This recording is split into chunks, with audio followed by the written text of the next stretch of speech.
लीजिए प्रस्तुत है एपीजे अब्दुल कलाम जी की जीवनी अग्नि की उड़ान। एक, मेरा जन्म मद्रास राज्य अब तमिलनाडु के रामेश्वरम कस्बे में एक मध्यम वर्गीय तमिल परिवार में हुआ था। मेरे पिता जैनुलाब्दीन की कोई बहुत अच्छी औपचारिक शिक्षा नहीं हुई थी और ना ही वे कोई बहुत धनी व्यक्ति थे। इसके बावजूद वे बुद्धिमान थे और उनमें उदारता की सच्ची भावना थी। मेरी माँ आशी अम्मा उनकी आदर्श जीवन संगिनी थी।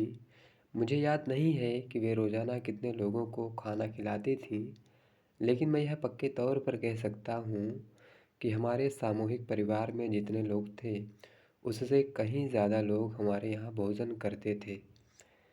मेरे माता पिता को हमारे समाज में एक आदर्श दंपति के रूप में देखा जाता था।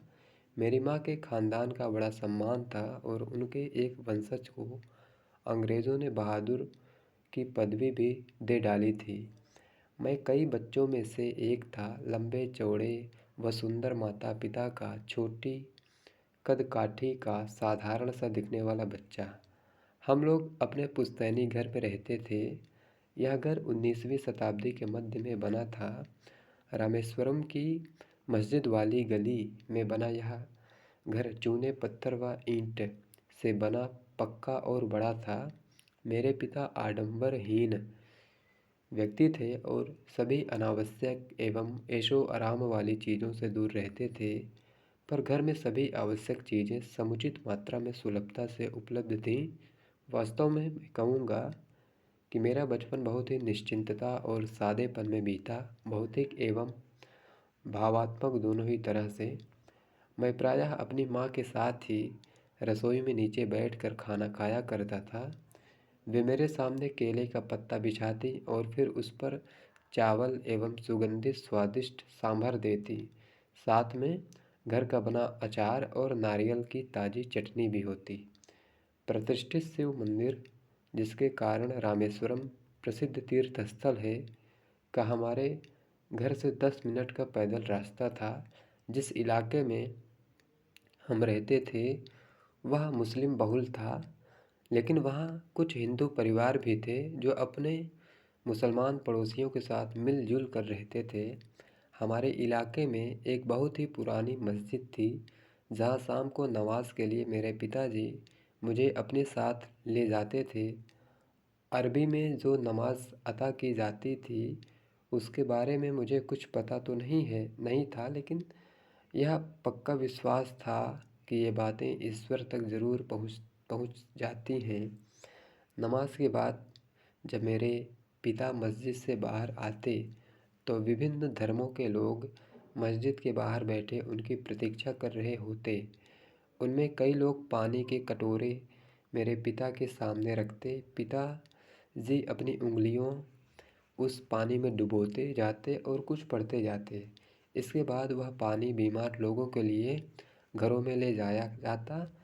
मुझे भी याद है कि लोग ठीक होने के बाद शुक्रिया अदा करने हमारे घर आते थे। पिताजी हमेशा मुस्कुराते और शुभचिंतक एवं दयावान अल्लाह को शुक्रिया कहने को कहते। रामेश्वरम मंदिर के सबसे बड़े पुजारी पक्षी लक्ष्मण शास्त्री मेरे पिताजी के अभिन्न मित्र थे। अपने शुरुआती बचपन की यादों में इन दो लोगों के बारे में मुझे सबसे अच्छी तरह याद है। दोनों अपनी पारंपरिक वेशभूषा में अलग होते और आध्यात्मिक मामलों पर चर्चाएं करते रहते।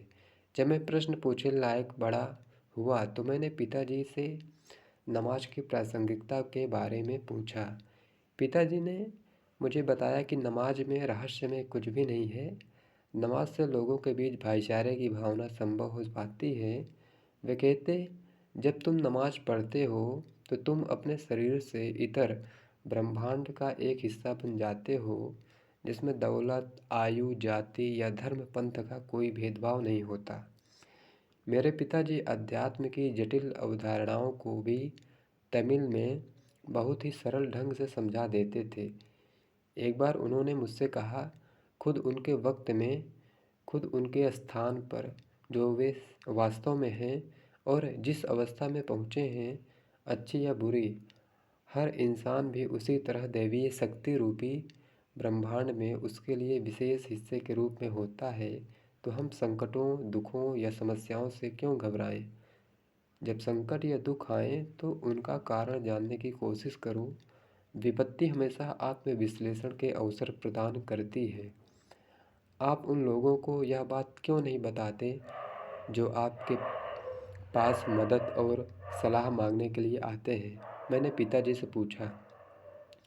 उन्होंने अपने हाथ मेरे कंधों पर रखे और मेरी आंखों में देखा। कुछ क्षण वे चुप रहे, जैसे वे मेरी समझ की क्षमता जांच कर रहे हों। फिर धीमे और गहरे स्वर में उन्होंने उत्तर दिया। पिताजी के इस जवाब ने मेरे भीतर नई ऊर्जा और अपरिमित उत्साह भर दिया। जब कभी इंसान अपने को अकेला पाता है तो उसे एक साथी की तलाश होती है, जो स्वाभाविक ही है। जब इंसान संकट में होता है तो उसे किसी की मदद की ज़रूरत होती है। जब वह अपने को किसी गतिरोध में फंसा पाता है तो उसे चाहिए होता है ऐसा साथी जो बाहर निकलने का रास्ता दिखा सके। बार बार तड़पाने वाली हर तीव्र इच्छा एक प्यास की तरह होती है, मगर हर प्यास को बुझाने वाला कोई न कोई मिल ही जाता है। जो लोग अपने संकट की घड़ियों में मेरे पास आते हैं, मैं उनके लिए अपनी प्रार्थनाओं के जरिए ईश्वरीय शक्तियों से संबंध स्थापित करने का माध्यम बन जाता हूँ। हालांकि हर जगह हर बार यह सही नहीं होता और ना ही कभी ऐसा होना चाहिए। मुझे याद है पिताजी की दिनचर्या पौ फटने के पहले ही सुबह 4 बजे नमाज पढ़ने के साथ शुरू हो जाती थी। नमाज के बाद वे हमारे नारियल के बाग जाया करते। बाग घर से करीब 4 मील दूर था। करीब दर्जन भर नारियल कंधे पर लिए पिताजी घर लौटते और उसके बाद ही उनका नाश्ता होता। पिताजी की यह दिनचर्या जीवन के छठे दशक के आखिरी तक बनी रही। मैंने अपनी विज्ञान एवं प्रौद्योगिकी की सारी जिंदगी में पिताजी की बातों का अनुसरण करने की कोशिश की है। मैंने उन बुनियादी सत्यों को समझने का भरसक प्रयास किया है जिन्हें पिताजी ने मेरे सामने रखा, और मुझे इस संतुष्टि का आभास हुआ कि ऐसी कोई दैवीय शक्ति ज़रूर है जो हमें भ्रम, दुखों, विषाद और असफलता से छुटकारा दिलाती है और सही रास्ता दिखाती है।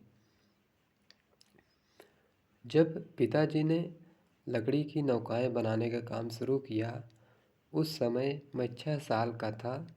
ये नौकाएं तीर्थयात्रियों को रामेश्वरम से धनुषकोडी, सेतुक्कराई भी कहा जाता है, तक लाने ले जाने के काम आती थीं। एक स्थानीय ठेकेदार अहमद जलालुद्दीन के साथ पिताजी समुद्र तट के पास नौकाएं बनाने लगे। बाद में अहमद जलालुद्दीन की मेरी बड़ी बहन ज़ोहरा के साथ शादी हो गई थी। नौकाओं को आकार लेते देखते वक्त मैं काफ़ी अच्छे तरीके से गौर करता था। पिताजी का कारोबार काफ़ी अच्छा चल रहा था। एक दिन 100 मील प्रति घंटे की रफ्तार से हवा चली और समुद्र में तूफान आ गया। तूफान में सेतुकराई के कुछ लोग और हमारी नावें बह गईं।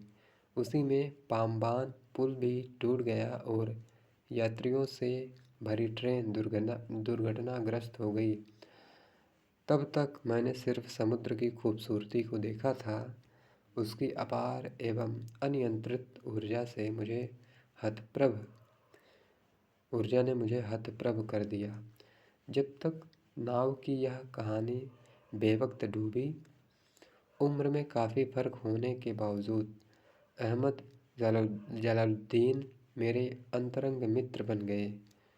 वह मुझसे करीब 15 साल बड़े थे और मुझे आज़ाद कहकर पुकारा करते थे।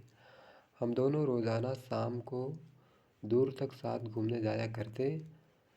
हम मस्जिद वाली गली से निकलते और समुद्र के रेतीले तट पर चल पड़ते। मैं और जलालुद्दीन प्रायः आध्यात्मिक विषयों पर बातें करते। एक प्रमुख तीर्थस्थल होने की वजह से रामेश्वरम का यह वातावरण हमारी आध्यात्मिक चर्चाओं में और भी प्रेरक सिद्ध होता। रास्ते में हमारा पहला पड़ाव शिव मंदिर हुआ करता था। इस मंदिर की हम उतनी ही श्रद्धा से परिक्रमा करते जितनी श्रद्धा से देश के किसी हिस्से से आया कोई भी तीर्थयात्री करता। और इस परिक्रमा के बाद हम अपने शरीर को बहुत ही ऊर्जावान महसूस करते। जलालुद्दीन ईश्वर के बारे में ऐसी बातें किया करते जैसे ईश्वर के साथ उनकी कामकाजी भागीदारी हो। वह ईश्वर के समक्ष अपने सारे संदेह इस प्रकार रखते जैसे वह उनका निराकरण पूरी तरह कर देगा। मैं जलालुद्दीन की ओर एकटक देखता रहता और फिर देखता मंदिर के चारों ओर जमा श्रद्धालुओं तीर्थयात्रियों की उस भीड़ को भी जो समुद्र में डुबकियां लगा रही होती और फिर पूरी धार्मिक रीतियों से पूजा पाठ करती तथा उसी अज्ञात के प्रति अपने आदर भाव से प्रार्थना करती जिसे हम निराकार सर्वशक्तिमान मानते थे। मुझे इसमें कभी संदेह नहीं रहा कि मंदिर में भी की गई प्रार्थना जहाँ जिस तरह पहुँचती है ठीक उसी तरह हमारी मस्जिद में पढ़ी गई नमाज भी वहीं जाकर पहुँचती है। मुझे आश्चर्य सिर्फ तब होता जब जलालुद्दीन ईश्वर से विशेष तरह का जुड़ाव कायम कर लेने की बात कहते। पारिवारिक परिस्थितियों के कारण जलालुद्दीन की स्कूली शिक्षा कोई बहुत ज़्यादा नहीं हुई थी। यही एक कारण रहा जिसकी वजह से जलालुद्दीन मुझे पढ़ाई के प्रति हमेशा उत्साहित करते रहते थे और मेरी सफलताओं से प्रसन्न होते थे। पढ़ाई से वंचित रह जाने की हल्की सी भी पीड़ा की झलक मुझे जलालुद्दीन में कभी देखने को नहीं मिली। जिंदगी में उन्हें जो कुछ भी मिला वह उसके प्रति हमेशा कृतज्ञ रहे। प्रसंगवश मुझे यहाँ यह भी उल्लेख कर देना चाहिए कि पूरे इलाके में सिर्फ जलालुद्दीन ही थे जो अंग्रेजी में लिख सकते थे। जिससे भी ज़रूरत होती चाहे वह अर्जी हो या कुछ जलालुद्दीन उसे अंग्रेजी में लिख देते।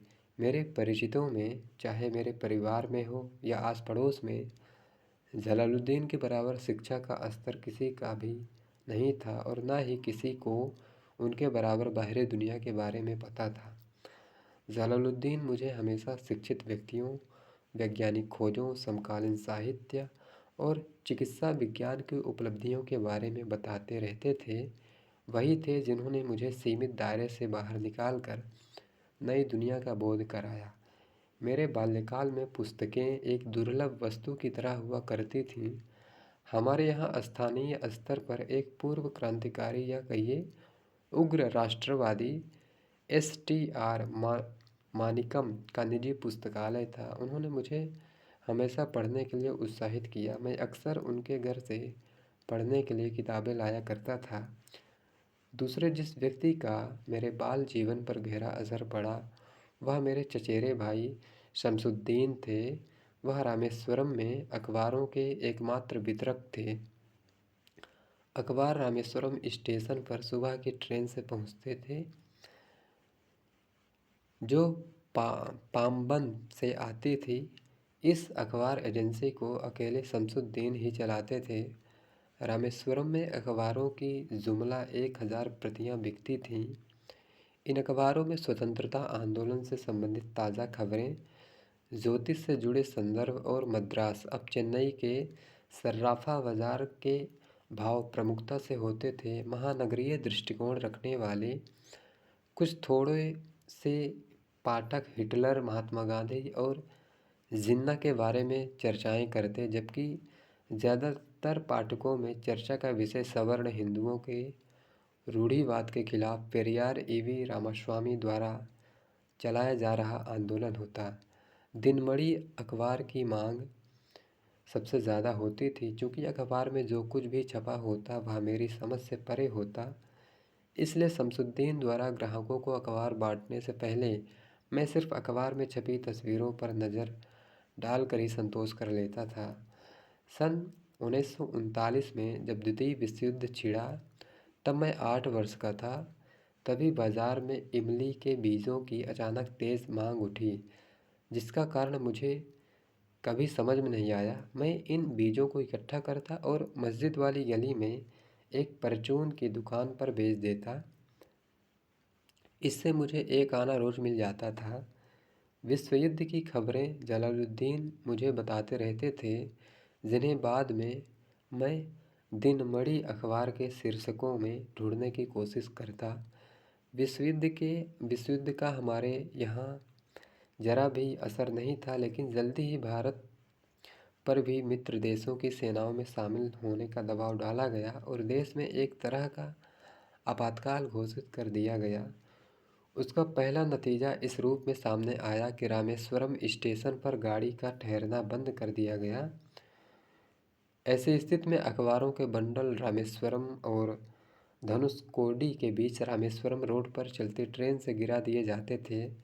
तब शमसुद्दीन का ऐसे मददगार की तलाश हुई जो अखबारों के बंडल झेलने और गिरे हुए बंडलों को उठाने में उनका हाथ बटा सके।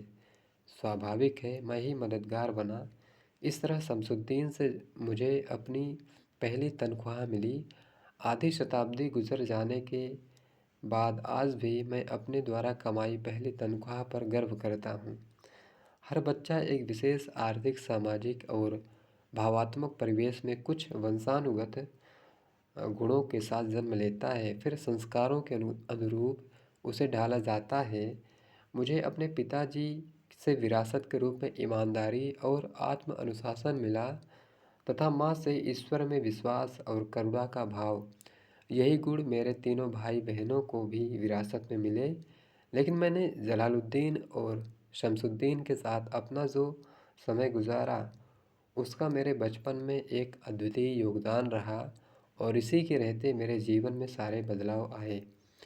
स्कूली शिक्षा नहीं होने के बाद भी जलालुद्दीन एवं शमसुद्दीन इतनी सहज बुद्धि के थे और मेरे अकथनीय संदेशों का यूँ झट से जवाब देते थे कि बचपन में मैं बिना किसी हिचकिचाहट से के अपनी सृजनात्मकता को उनके बीच रख सका। बचपन में मेरे 3 पक्के दोस्त थे, रामानंद शास्त्री, अरविंदन और शिव प्रकाशन। ये तीनों ही ब्राह्मण परिवारों से थे। रामानंद शास्त्री तो रामेश्वरम मंदिर के सबसे बड़े पुजारी पक्षी लक्ष्मण शास्त्री का बेटा था। अलग अलग धर्म, पालन पोषण, पढ़ाई लिखाई को लेकर हम में से किसी भी बच्चे ने कभी भी आपस में कोई भेदभाव महसूस नहीं किया। आगे चलकर रामानंद शास्त्री तो अपने पिता के स्थान पर रामेश्वरम मंदिर का पुजारी बना। अरविंदन ने तीर्थयात्रियों को घुमाने के लिए टेम्पो चलाने का कारोबार कर लिया और शिव प्रकाशन दक्षिण रेलवे में खान पान का ठेकेदार हो गया।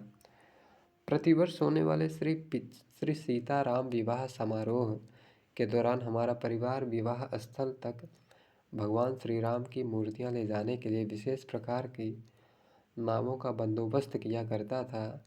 यह विवाह स्थल तालाब के बीचों बीच स्थित था और इसे राम तीर्थ कहते थे। यह हमारे घर के पास ही था। मेरी माँ और दादी घर के बच्चों को सोते समय रामायण के किस्से और पैगंबर मोहम्मद से जुड़ी घटनाएं सुनाती थीं। जब मैं रामेश्वरम के प्राइमरी स्कूल में 5वीं कक्षा में था, तब एक दिन एक नए शिक्षक हमारी कक्षा में आए। मैं टोपी पहनता था, जो मेरे मुसलमान होने का प्रतीक था।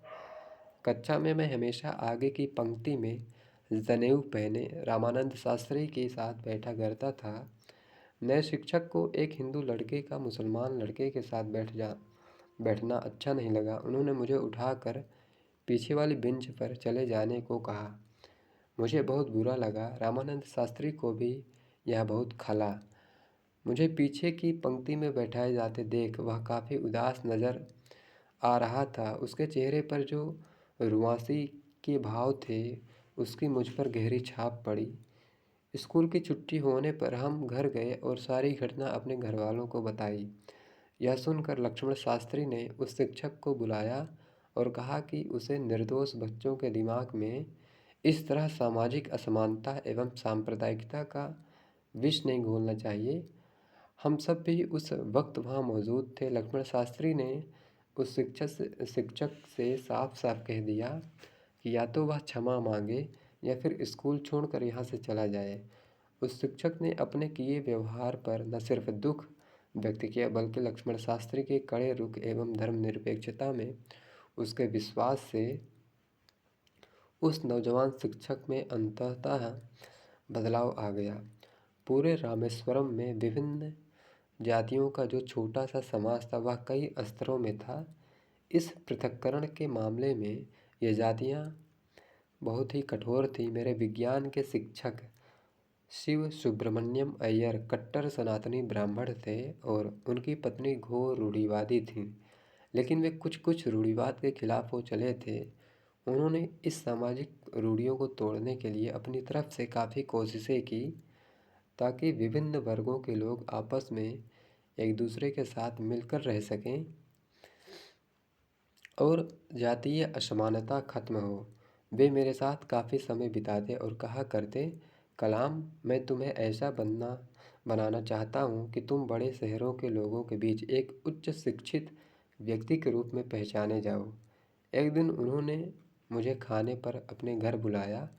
उनकी पत्नी इस बात से बहुत ही परेशान एवं भयभीत थी कि उनकी पवित्र एवं धर्मनिष्ठ रसोई में एक मुसलमान युवक को भोजन पर आमंत्रित किया गया है। उन्होंने अपनी रसोई के भीतर मुझे खाना खिलाने से साफ इनकार कर दिया।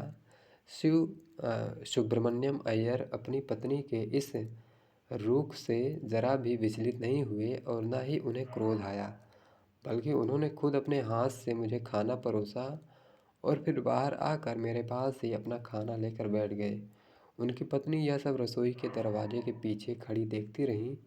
मुझे आश्चर्य हो रहा था कि क्या वे मेरे चावल खाने के तरीके, पानी पीने के ढंग और खाना खा चुकने के बाद उस स्थान को साफ करने के तरीके में कोई फ़र्क देख रही थी। जब मैं उनके घर से खाना खाने के बाद लौटने लगा तो अय्यर महोदय ने मुझे फिर अगले हफ्ते रात के खाने पर आने को कहा। मेरी हिचकिचाहट को देखते हुए वे बोले, इसमें परेशान होने की ज़रूरत नहीं है।